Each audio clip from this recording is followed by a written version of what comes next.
생명의 꽃 피었네 맺혔네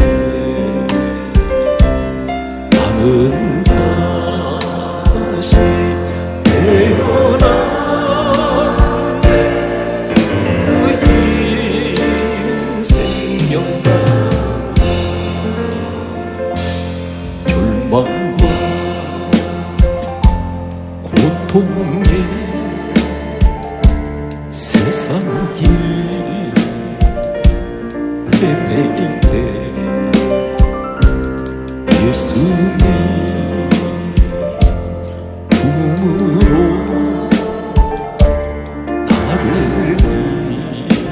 인도하셨네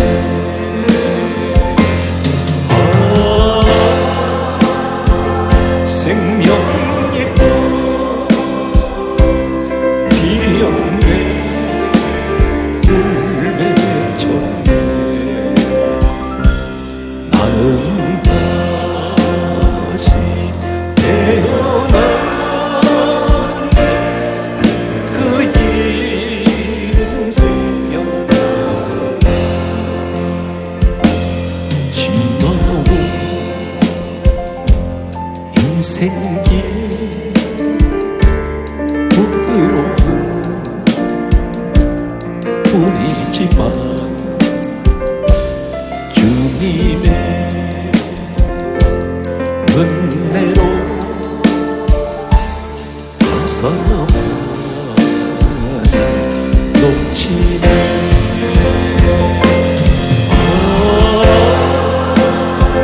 생명의 꽃 피었네 율 맺혔네 나는 다시 태어났네 그 인생명과 발걸음은 언제나 주를 향해 걸었으나 나의 마음 누운 길은 세상을 향하였네 주님이 설겠다고 맹세한 나의 고백 바람들에 날리어 흩어져 버렸네 나의 주여 이 죄에 용서하소서 이제는 그 사랑 이 세상 끝날까지 불순종한 내 모습을 생각하지 않고서 괴로울 때 세상만을 원망하고 살았네 우리 주님 아픈 가슴 안중해도 없었으니 먼 길 떠나가는 길 무겁고 괴로웠네 나의 주여 이 죄에 용서하소서 이제는 그 사랑 이 생명 가두고 눈을 감고 조용히 생각을 해보니 지금까지 살아온 길 주님이 인도했네 외면하지 않으신 우리 주님 때문에 눈물로 살아온 길 웃음으로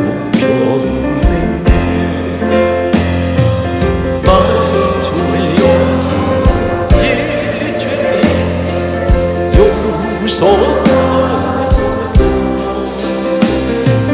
이제는 그 사랑 정말 이 세상 끝까지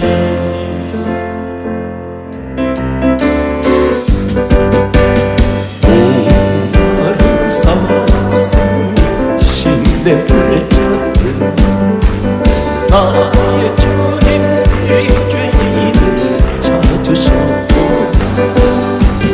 영을 위해 생명까지 목전에서 그 사랑을 잠시 잊지 말지. 봉산줄 영의 우리는 찾아 나의 주님 상가시 진리셨고 영을 위해 생명까지 목전에서 그 사랑을 잠시 잊지 말지. 양은 하늘이 그보다도 길 잃은 하루마리양 사랑해도 영을 위해 생명까지 목전에서 그 사랑을 잠시 잊지 말지. 목자는 어린 양의 그 소리 알고 참나는 목적은 소양이 알고 영을 위해 생명까지 목전에서 그 사랑을 잠시 잊지 말지. 우리 목전 내 주 예수 이 몸 부르사 푸른 조장물 땅으로 인도하소서. 영을 위해 할렐루야 주여 그 사랑을 잠시 잊지 말지. 예수 십자가에 그린 피로써 그대는 시기어 있는데 그로운 죄에게 가는 그걸 그대는 저지하여 예수의 보혈로 그대는 시기어 있는데 마음 속에 여러 가지 죄가 깨끗이 시기어 있는데 주 예수와 바깥으로 들어가 그대는 행복을 누린다. 아무 때나 어디든지 그대 십자가 붙들고 있는다. 예수의 보혈로 그대는 시기어 있는다. 마음 속에 여러 가지 죄가 깨끗이 시기어 있는다. 주님 예수 다시 볼 때 그대 영접할 예복이 있는가. 그대 품은 거룩고 성전에 그릇하니 준비가 됐는가. 예수의 보혈로 그대 눈에 시기어 있는가. 마음 속에 여러 가지 죄가 깨끗이 시기어 있는가. 오늘 본문 내용은 마태복음 19장 30절은 예수님께서 친히 하신 말씀입니다. 먼저 된 자가 나중되고 나중된 자 중에 먼저 될 자가 있다는 것입니다. 그런데 있다는 그 정도가 아니라 많다는 거예요. 이 말씀이 무슨 말일까요? 태어나기는 먼저 태어났는데 먼저 태어났다 해서 무조건 잘 되는 것이 아니라 나중 태어난 사람이 먼저 태어난 사람보다 더 잘 되는 사람이 있다는 것입니다. 그럼 먼저 된 자가 나중으로 밀려버리고 나중 된 자가 앞에 가버리는 먼저 된 사람이 있습니다. 그럼 이 시대도 대단히 그런 사람이 많다는 겁니다. 예수님 말씀하셨어요. 교회 오랫동안 다니셨는데 오랫동안 다닌 것이 능사가 아닙니다. 경력이 능력이 아니에요. 오래 믿었다고 자랑할 만하면 오래 믿은 만큼 더 믿음이 좋아야 되고 사람들에게 더 본이 돼야 되는데 오래 믿은 사람일수록 형편없는 사람들이 교회 안에 많이 있습니다. 그런데 이제 갓 예수님 믿은 지 얼마 되지 않는데 이분이 더 훌륭한 분들이 계세요. 그리고 나중된 분이 더 잘 되는 분들이 있습니다. 여러분, 간 가정에 형제가 여러 명이 있는데 나보다 먼저 태어난 형제들이 있습니다. 그런데 나중 태어난 형제가 이 온 가정을 책임지는 사람이 있어요. 실질적으로 가장 노릇하는 사람이 있습니다. 나중된 사람 가운데 많은 유명한 사람들도 배출되는 것도 보게 됩니다. 그러면 지금 우리가 보게 되면 지금 나보다 앞에 가는 분들이 많이 있어요. 예를 들면 믿음이 좋은 분, 그리고 세상적으로 잘 되는 분들, 이런 분들, 또 하나님께서 말씀하셨던 많은 축복을 받은 사람들이 나 앞에 가고 있습니다. 그런데 어느 한순간 상황이 뒤바뀌어져 버립니다. 그 사람보다 내가 가장 앞에 가더라는 것입니다. 마치 육상 경기를 보게 되면 스타트를 늦게 했는데 골인 지점에 갔더니 스타트를 늦게 한 사람이 우승하는 사람이 있습니다. 금메달을 목에 거는 사람들이 있어요. 오늘 사랑스러운 이 주인공이 여러분이 되시기를 간절하게 소망합니다. 이제 마태복음 19장 30절에 조경되는 한 사람을 성경 속에서 우리는 찾아보겠습니다. 오늘 성경 말씀을 보게 되면 야곱이라는 사람이 있는데 이 사람에게는 아들이 12명이 있었습니다. 그 가운데 가장 먼저 태어난 아들이 루벤이라는 아들이었습니다. 이 루벤은 참고로 말씀드리면 야곱에게는 4명의 아내 가운데 있어 레아라는 여인을 통하여 첫째 아들 루벤이 태어나게 됩니다. 그런데 이 야곱은 레아를 사랑했던 여자가 아니었습니다. 본래 야곱은 라헬이란 여인을 위해서 7년 종살이를 해서 이 얻은 아내가 바로 라헬이었습니다. 그런데 레아는 친정 아버지가 강제적으로 신방으로 밀어넣다시피 해서 이 야곱의 신부가 되었던 여자입니다. 많은 수름을 가지고 있었고 그리고 원통함, 자신의 못난 것, 부족한 것 때문에 늘 괴로웠던 이 여자에게 아이가 생겼습니다. 아들이 태어났습니다. 얼마나 기뻤는지 모릅니다. 그 이름이 루벤입니다. 이 말씀은 창세기 29장 31절에서 32절에 정확하게 기록하고 있습니다. 루벤은 모든 형제 중에 가장 뛰어난 자입니다. 장자입니다. 유대의 이 문화 관습은 같은 형제 중에도 장남으로 태어나면 무슨 일을 하든지 대표입니다. 그리고 재산 상속권도 다른 형제보다도 갑절로 더 받습니다. 그런데 이 아들이 밀려버립니다. 태어나기는 먼저 태어났는데 이 첫째 자리를 빼앗겨버립니다. 누구한테 빼앗겼냐면 4번째 아들로 태어난 유다에게 빼앗기게 됩니다. 오늘 여러분 가운데 이 말씀이 단순한 루벤에 관한 이야기가 아니라 각 시대에 이런 사람이 있다는 것입니다.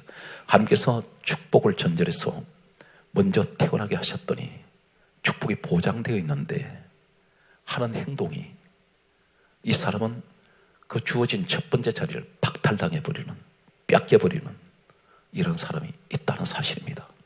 이 영적인 굉장한 비밀이 오늘 주어지고 있습니다. 이 사람은 창세기 49장 1절에 보게 되면 야곱 이 아버지가 이제 세상을 떠나기 직전에 아들들에게 앞으로 장차 이 아들들에게 일어날 일을 예언을 합니다. 예언을 하는데 이 예언은 훗날의 역사 속에 적중합니다. 그대로 이루어져 버립니다. 그런데 첫째 아들 루벤에 관해서 성경이 이렇게 강조합니다. 창세기 49장 1절에 후일에 당할 일이라고 되어 있습니다. 후일에 당할 일. 앞으로 우리에게 말씀하면 앞으로 우리에게 일어날 일을, 그것을 가르쳐 예언을 합니다. 3절 말씀에서 4절을 보게 되면 다음 같은 말씀을 하고 있습니다. 루벤에 관해서 하시는 말씀을 요약을 하면, 루벤아, 너는 대단히 중요한 말씀을 하고 있습니다. 너는 위광이 월등하고 권능이 탁월하도다, 이렇게 말하고 있습니다. 이 루벤은 대단한, 태어날 때부터 아주 준수하고 용사와 같습니다. 정말 남자 대장같이 생겼습니다. 그래서 너는 위광이 월등하고, 다시 말해서 너 형제들 중에 너는 월등한 사람이고 권능이 탁월하다고 말합니다. 그런데 중요한 것은 4절 말씀에 보면 너는 물의 끓음 같았은즉 탁월하지 못하리니 너는 아버지의 침상에 올라 더럽혔도다. 두 가지에 걸려버립니다. 첫 번째가 탁월한데, 탁월한 이 복이 있는데, 능력이 있는데 이걸 상실합니다. 그 상실하는 이유가 첫째는 너는 물의 끓음 같다. 다시 말해서 너는 감정 기복이 심하고, 너는 아침 저녁 하루에도 수없이 성격의 변덕이 있는, 늘 감정이 따라서 흔들려버리는 이런 사람이라는 것입니다. 그래서 너는 쓸 수가 없다. 물끓듯하는 성격, 물끓듯한 감정, 너는 주체할 수 없는 이런 것 때문에 너는 탁월한 축복을 내가 주었지만 너는 탁월하지 못할 것이다. 또 한 가지는 아버지의 침상에 올라 더럽혔다는 이 말은 너는 너 자리를 지키지 못하고 아버지 자리에 네가 올라갔다는 것입니다. 사랑하는 성도 여러분, 우리 인생을 살다 보면 부부가 만나서 한 가정을 이루어 나갑니다. 그런데 처음에는 대단히 좋았습니다. 저 사람을 위해서라면 세상 것을 다 포기할 수도 있다고 생각했던, 사랑했던 이 사람이 살아가면서 점점점 사랑은 식어지게 되고 처음 가졌던 이 마음은 흔들리기 시작합니다. 꾸준하지가 못합니다. 교회 신앙생활에서 조금만 어림에 닥쳐버리면 믿음이 흔들려 버립니다. 오늘 이러한 사람은 이 사람에게 주시려고 약속되어 있는 탁월한 축복, 권능이 뛰어난 이런 축복이 와 있는데 잃어버린다는 것입니다. 환경 따라서 예수 믿으면 제대로 못 믿습니다. 시시각각으로 계속해서 우리를 공격하는 문제가 한두 가지인가요? 전염병만 문제입니까? 아닙니다. 평소에 나를 신앙생활 제대로 하지 못하도록 온갖 사방에 잠복되어 있는 쥐레박 같은 것들이, 장애물들이, 눈에 보이지 않는 것들이, 수많은 장애물들이 있습니다. 우리는 그걸 헤치면서 때로는 지뢰밭인 줄 알면서도 밟고 지나왔습니다. 우리 신앙은 절대적인 오직 예수만 바라보는 신앙이 되어야 됩니다. 환경 따라 예수 믿으면 안 됩니다. 감정 따라 예수 믿으면 안 됩니다. 교회 안에 왔을 때에 다 내 편인가요? 다 나를 위로해 주는 사람입니까? 아닙니다. 칼퀴는 사람들, 헐뜯는 사람들, 넘어뜨리려고 하는 사람들, 칭찬보다는 오히려 비난하는 사람, 나를 시험에 들게 하는 사람들, 사방에 내가 어쩌면 포위되어 있는 것 같습니다. 교회 와서 누구한테 위로받아야 됩니까? 사람에게 위로받으려 하지 마세요. 주님께 위로받아야 돼요. 오늘 이 루벤이란 사람은 결국은 이 자리를 빼앗기게 됩니다. 성경은 계속해서 후세에 이 사람이 어떻게 됩니까? 성경 말씀을 보게 되면 출애굽기 28장 15절의 말씀을 보게 되면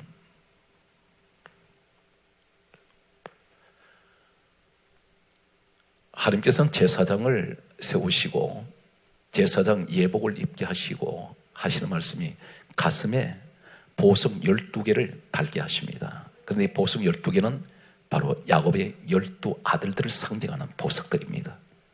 그렇다면 루벤이 가장 먼저 태어났으니까 보석이 가장 앞에 있어야 됩니다.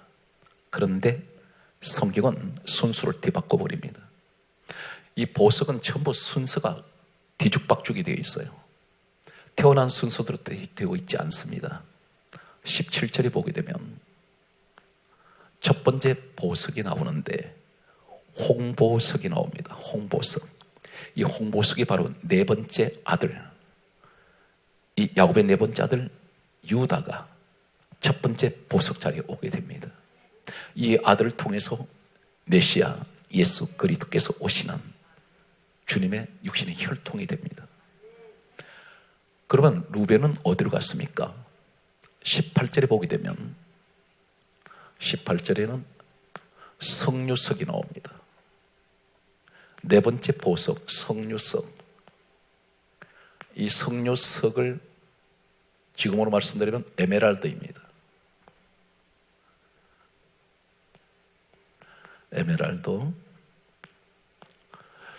에메랄드 보석을 성류석으로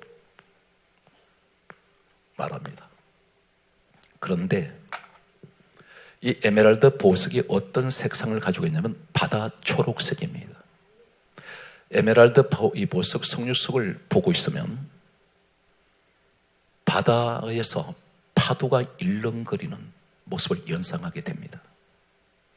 무엇을 말하냐면 사람들은 보석 중에 가장 가지기를 꺼려 했던 보석이 성류석 에메랄드입니다. 왜 그러냐면 유대 문화에서 보석 문화에서 내려오는 학설은 이 성류석을 가지면 풍파가 심하다고 믿었습니다.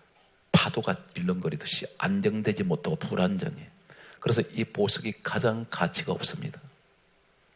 그리고 이 성류석은 어떤 상징을 가지고 있냐면 환난, 고난, 풍파, 이 세 가지를 얘기할 때 이 보석을 얘기를 합니다. 바로 그것이 뭡니까? 루벤은 성격이 물 끓듯 하는 성격 때문에 첫째가 넷째가 돼버리는 이 사건은 너는 항상 너 성격대로 너 운명이 그렇게 될 것이라는 것입니다. 우리 신앙은 어떤 환경에 놓였든지 흔들리면 안 됩니다. 이단들이 와서 몇 마디 말한다 해서 거기서 흔들려버린 사람들이 있습니다. 오직 예수님만이 진리인데 다른 진리가 또 있는가? 그렇게 궁금해하는 사람들이 있습니다. 귀가 가렵습니다. 우리에게는 가정에 어떤 환난이 와도 내 중심은 내가 아니면 우리 가정 지킬 수가 없고 우리 가정만큼 나는 소중한 가정이 없다. 내 섬기는 교회, 오직 이 교회가 내가 꼭 뿌리를 내려야 될 하나님 축복하는 자리다. 항상 어느 곳이든지 내 신앙에 깊이 뿌리가 내려가야 돼요. 흔들리면 안 됩니다.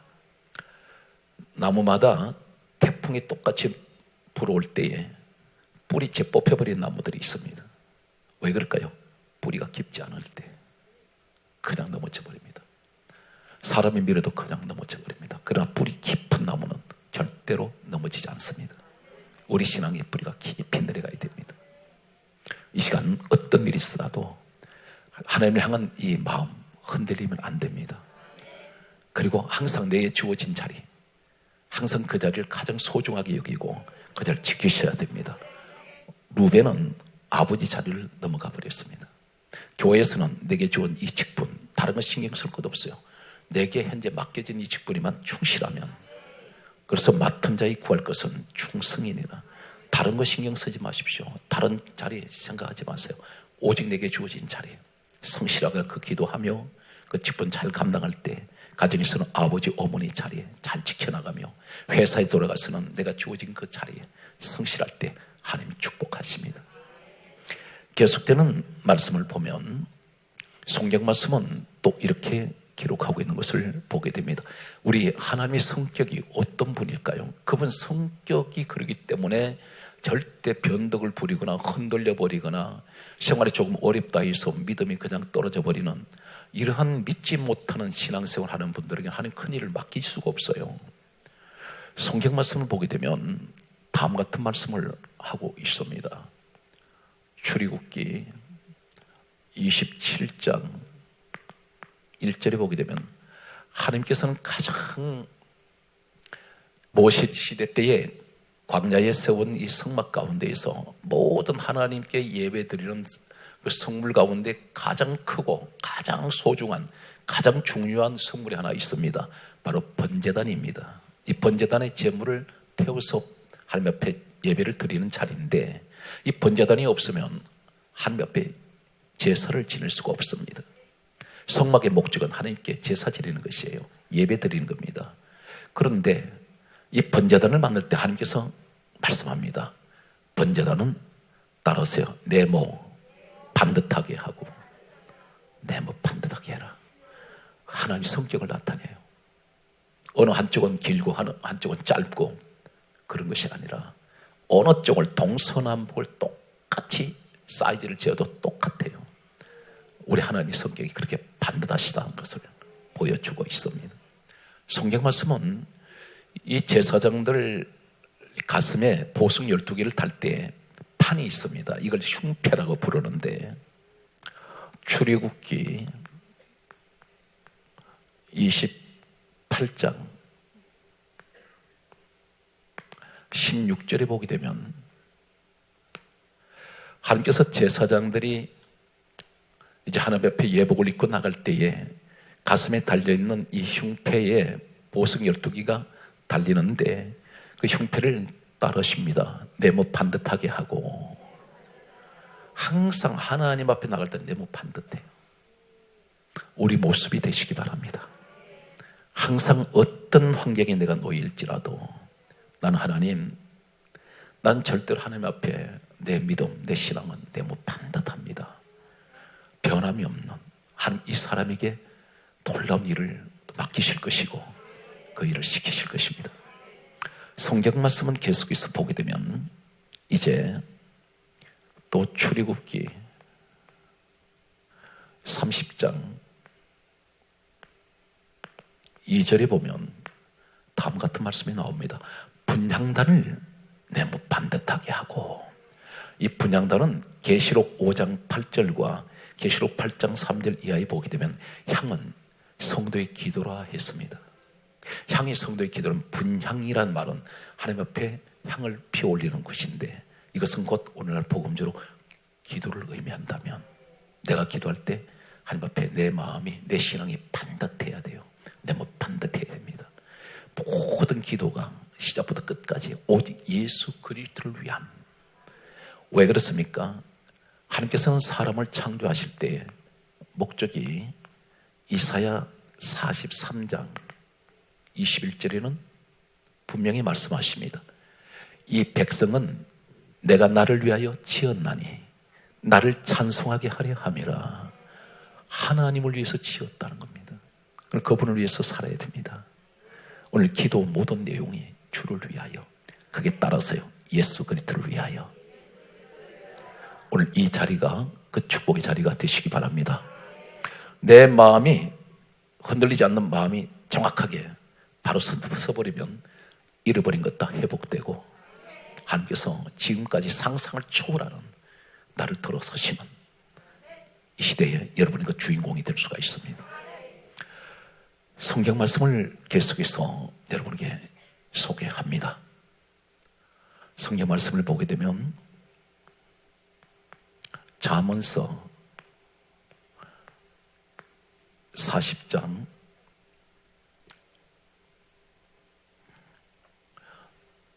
4장 16절을 소개하겠습니다. 이런 사람이 있어요. 은사도 희한한 은사 받은 사람이 있어요. 잠언 4장 16절에 뭐라고 말씀하냐면, 성경이 이렇게 강조합니다. 이 사람은 사람을 넘어뜨리지 못하면 잠이 오지 않는다 그래요. 사람을 넘어뜨리지 않으면 잠이 오지 않는 사람이 있어요. 이 말이 무슨 말입니까? 이 사람은 항상 머릿속에 남 시험 들 것만 생각하는 거예요. 어떻게 하면 저 사람 넘어뜨리지? 어떻게 하면 저 사람 완전히 엎어버리지? 어떻게 하면 저 사람 비방할 수 있을까? 비판할 수 있을까? 남 죽이는 것만 생각합니다. 넘어뜨리는 것만 생각해요. 이것 때문에 잠을 못 자는 사람이 있다는 것입니다. 성경 말씀을 여러분에게 계속해서 소개합니다.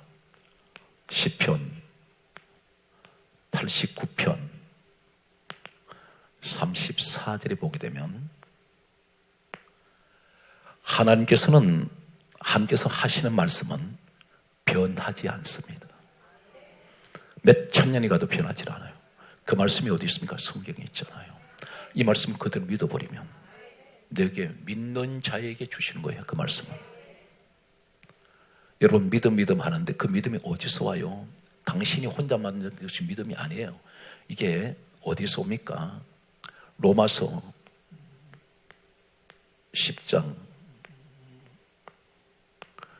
17절에 믿음은 말씀에서 와요. 말씀을 믿는 것이 믿음입니다. 그래서 성경 기록된 이 말씀을 수천 년 전에 이 사건이 기록된 이 말씀이 내가 그 말씀 그대로 믿어버렸더니 나한테 그 축복이 오더라는 거예요. 이것이 놀라운 사람의 상식으로는 이해할 수 없는 일이 일어난다는 것입니다. 오늘 여러분들 가운데 이 주인공이 되십시오. 신명기 5장 32절에는 다음 같은 말씀을 하고 있습니다. 너는 좌우나 우루나 치우치지 마라. 어느 쪽으로 휩쓸리지 마세요. 사람을 만나보면 영분별을 할 수 있습니다.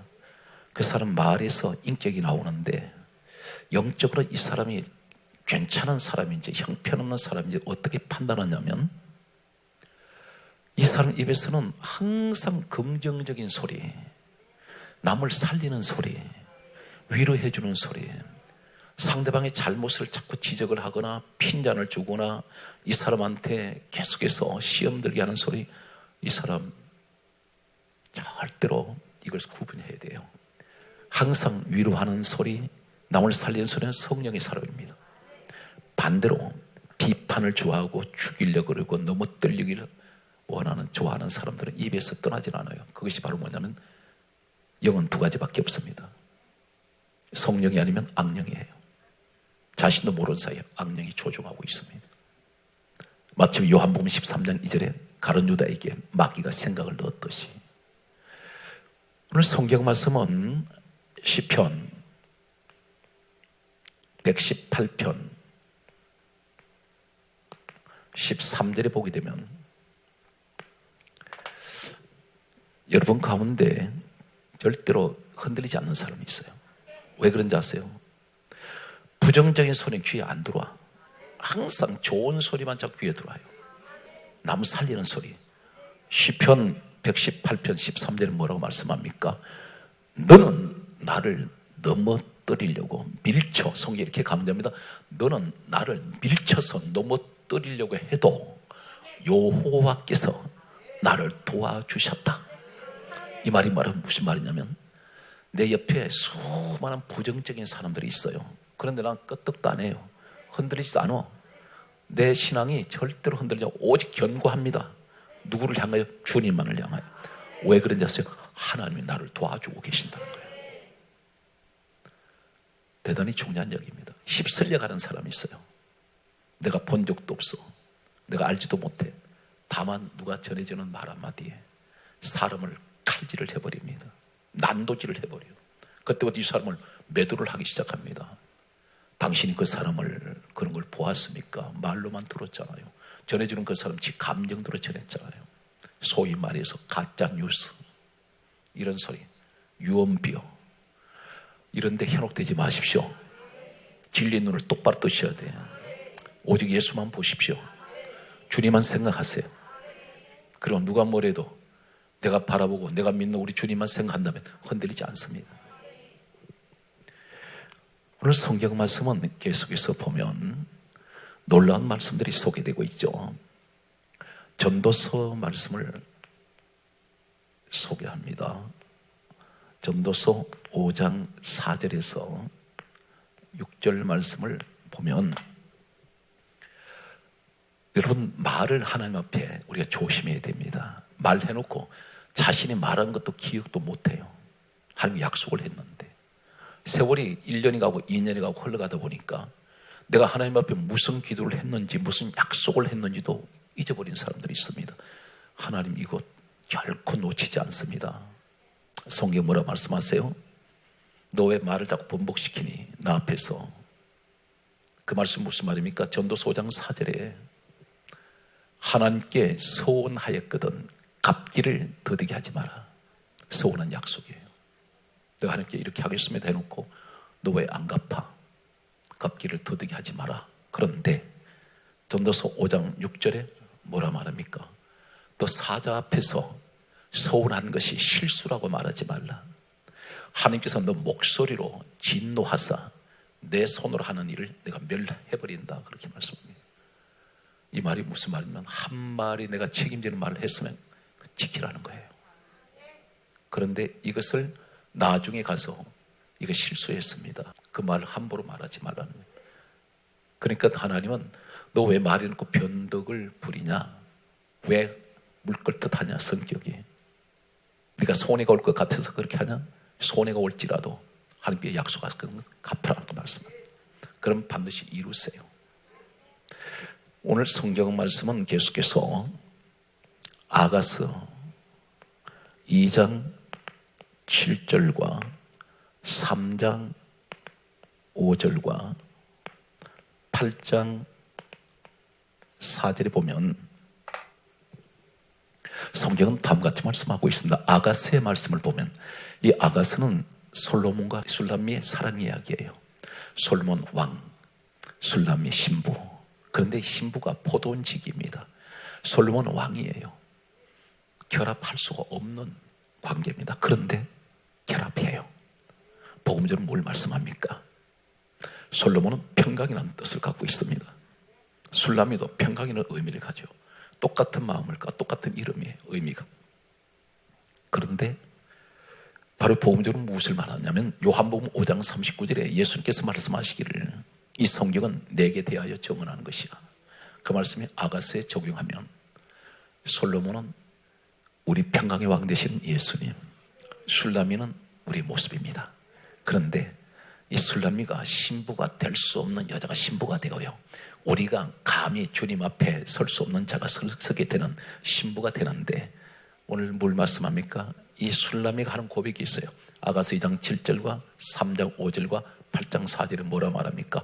예루살렘 딸들아 내가 너희에게 부탁한다. 내 사랑이 원하기 전에는 따라서요. 흔들지 말고 깨우지 말지어다. 나 제발 흔들지 말라는 거예요. 주변 사람들한테.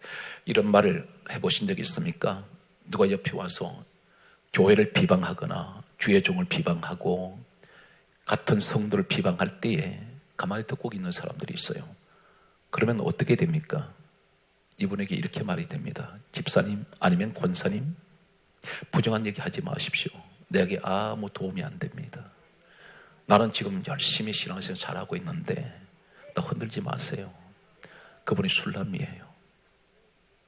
이해가 되십니까? 우리는 부정한 소리는 길을 막아버려야 돼요. 나를 병들게 하니까. 그리고 설령 교회가 어떤 문제점이 보이면 기도하십시오. 교회는 하나님 집이기 때문에 우리 하나님께서 은혜 가운데 다 정리하세요. 내가 뭘 하려면 안 됩니다. 반드시 말썽납니다. 문제가 일어나요. 누군가는 상처를 받게 됩니다. 그러나 이 문제를 내 눈에 보이면 기도하면 하나님의 은혜 가운데 어느 누구도 다치지 않고 시험 들지 않게 해서 하나님께서는 은혜 가운데 해결하세요. 다만 그 시간이 하나님께서 때에 맞춰서 일을 하실 것입니다. 성경은 계속해서 이사야 17장 6절은 이렇게 말씀합니다. 감람나무 흔들 때에 오늘 이 말씀이 나와요. 감람나무 흔들 때에 가장 높은 가지에 과일 2, 3개가 남겠고 성경 계속해서 말씀합니다. 이사야 17장 6절에 말씀하시기를 무성한 나무에 먼 가지에 과일 4, 5개가 남겠고 이 말이 무슨 말인지 아십니까? 마지막 때는 흔들어대는 시대예요. 신앙을 다 흔들어댑니다. 흔들어댈 때 다 떨어지고 남은 과일이 몇 개 안 남았어요. 3개, 4개 남았어요. 이것이 뭡니까? 예수님 말씀하실 때 인자가 세상에 다시 올 때 너희에게 믿음을 보겠느냐. 믿음을 완전한 믿음 가진 사람이 많지 않다는 겁니다. 그러면 나를 흔들어대는, 계속해서 안정되지 못하게 하는, 왜 그럴까? 이것이 영적으로 봤더니 어디서 옵니까?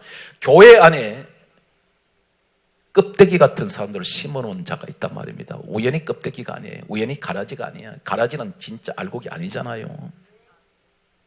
마태복음 13장 39절과 41절,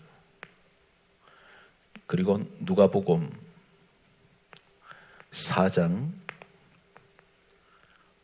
35절에, 마태복음 13장 39절에 따라서요. 가라지를 뿌린 원수는 마귀요. 여러분, 교회 안에 가라지가 있죠. 가라지 역할하는 사람들. 이 가짜란 말이에요. 누가 뿌려놔서? 마귀가 뿌려놨대. 마귀가 교회에다 박아놔버렸어. 마귀가 거기다 심어놨어.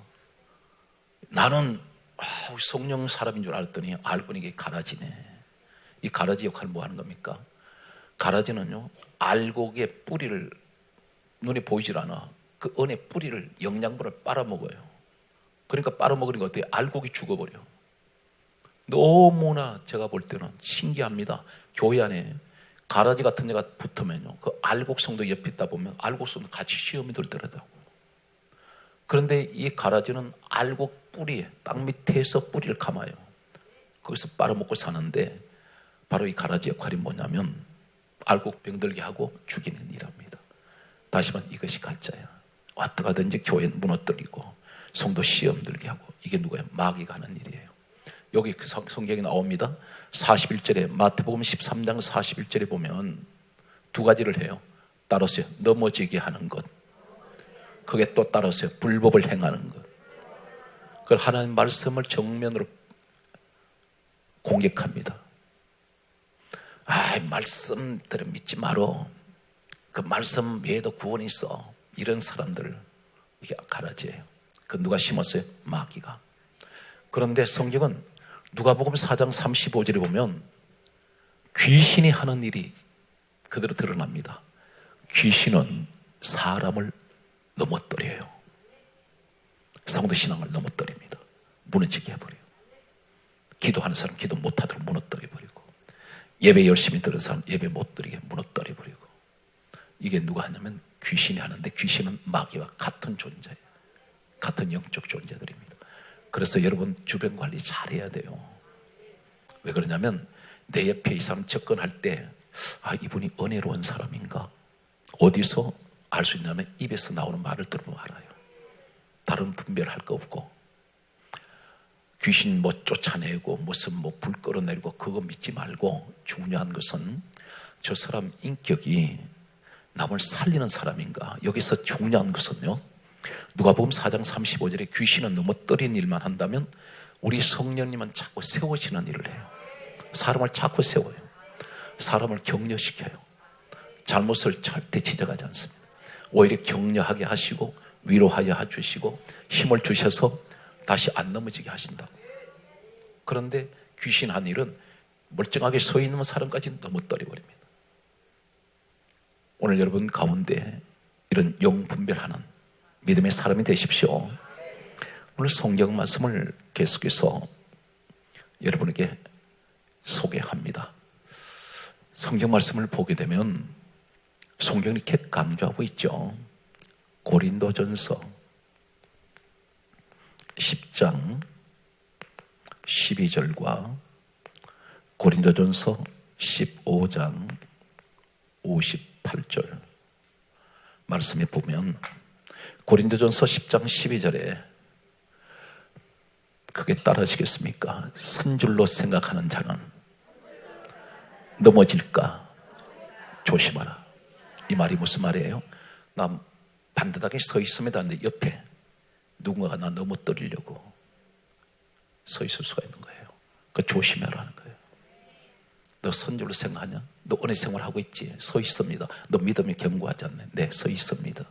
너 열심히 충성하지 않냐? 네, 서 있어요. 그런데 너 너무 떨려가는 자가 있다. 그거 조심해라. 고린도전서 15장 58절은 우리에게 이렇게 말씀합니다. 견실하며 흔들리지 말고 항상 주의 일에 더욱 힘쓰는 자가 되라. 견실해야 돼. 끄떡도 하지 않는다. 흔들리지 말아야 돼. 그리고 항상 주의 일에 더욱 힘쓰는 자가 되어라. 오늘 여러분 그 축복의 주인공 되시기 바랍니다. 야고보서 1장 17절은 이렇게 말씀합니다. 우리 주님은 어떤 분이세요? 변함이 없으시고 회전하는 그림자도 없어요. 그분은 항상 변함이 없으세요. 1000년이 가든 2000년이 가든 세월이 아무리 흘러도 늘 그분은 변함이 없습니다. 변덕은 우리가 부리고 있단 말입니다. 성경 말씀은 계속해서 보게 되면 다음과 같은 말씀을 우리에게 하고 있습니다. 요한복음 13장 1절에 주님께서는 세상에 있는 자기 사람들을 사랑하시되 끝까지 사랑하시느니라. 세상에 있는 자기 사람이라. 자기 사람. 우리 예수님 사람을 사랑하시는데 끝까지 사랑하세요. 변하지 아니하세요. 오늘 사랑하는 성도는 여러분 사랑이 그러한 사랑 되시기 바랍니다. 거기에 따라서요, 우리 예수님 밖에는 세상에서 가장 소중한 분이 없습니다. 실감을 해보시라니까. 실감. 에베소서 6장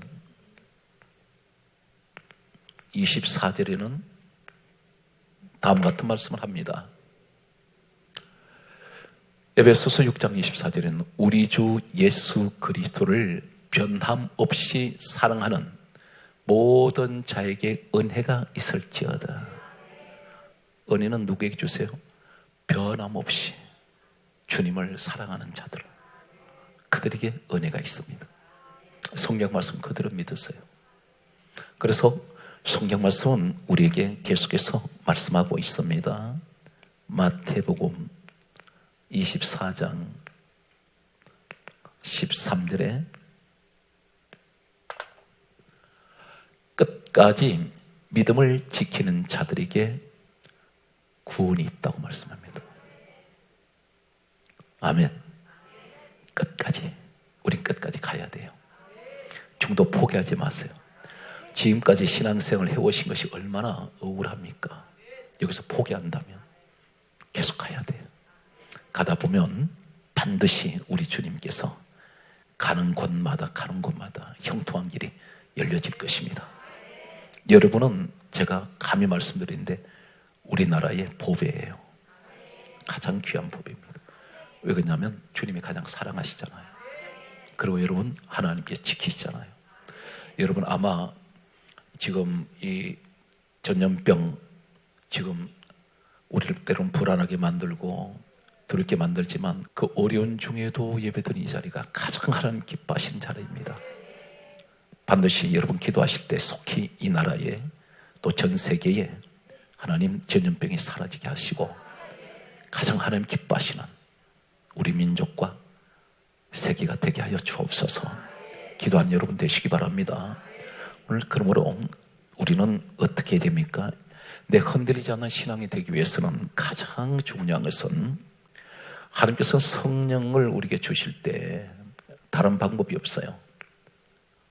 사도행전 1장 14절 이하 말씀은 이렇게 매듭짓습니다. 기도해라 그러세요. 기도하면 성령님이 찾아오세요. 기도하면 성령님이 임하세요. 기도하면 성령이 임하면 내가 변화됩니다. 능력이 주어져 버려요. 오늘 반드시 이 자리는 하나님께서 영광을 받으시는 귀한 자리입니다. 범사 위에 하나님께서 여러분 건강 지키시고 하나님 범사 위에 믿음으로 구하는 것마다 다 이루어 주시는 축복의 시간 되시기를 예수 이름으로 축원합니다.